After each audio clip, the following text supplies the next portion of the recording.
Welcome to Burloloy Tutorial. Go. Magandang umaga. Umaga? Umaga? Umaga! Go. So ayun, nandito kami sa computer hardware servicing ng aming school. Tingnan niyo yung paligid. Ganyan kami kalakas. Tapos, shoutout namin dun sa mga tropa namin na nandito. Andiyan si Wilson. Kaway. Andiyan din si Mark. Prototype ka dyan ha. At yung isa namin gagawin sila sa nagbibigay ng given para sa ating game numbers. Ito na. Go.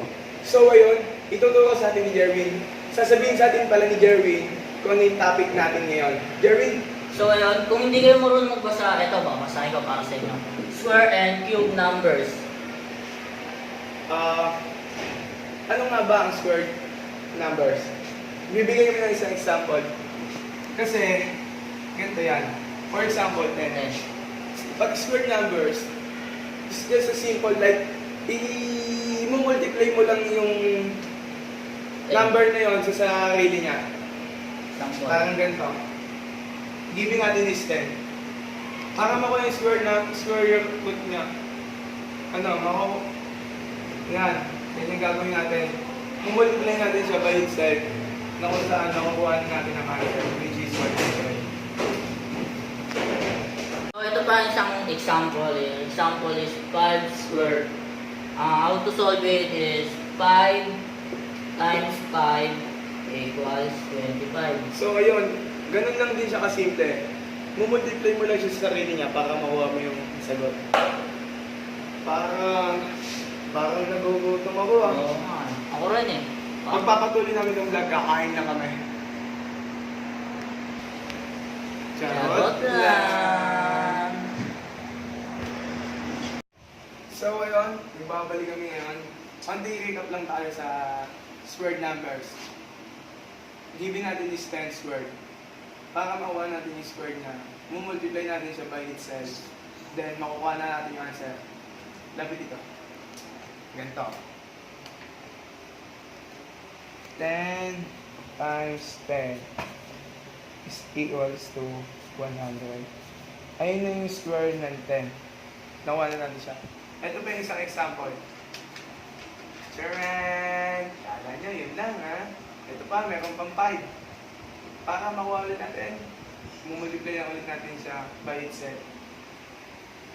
5 times 5 equals 25. Ganito lang siya kasimple. Proceed tayo sa ating next topic. Yun ay ang cube numbers. Paano nga ba natin makukuha ang cube numbers? Kung sa squared, 2 beses mo siya i-multiply sa sarili niya. Sa cube, 3 beses. Example. Ang given natin is 2 cube. Gagawin natin ay 2 Times 2 times 2. Ganyan ang gagawin natin. Ang equal niya ay 8. Kasi, continuous yung pag-multiply natin sa kanya. Kung ano yung equal ng una, ganun yung sunod ulit. Given ulit tayo isa pa. So, ayun. Magbibigay pa natin ng isang example si Jerry para mas maliwanagan pa sa atin kung ano mga bang numbers. Dito na siya magsusulat sa bagay na to. Gawa ng naubusan na kami ng papel na pagsusulatan. Siguro ako, malaking page sa akin yung aditi. Okay, ito na si Jerry. Siya magbibigay ng example. Okay, ito ang example. 3 cube. How to solve it?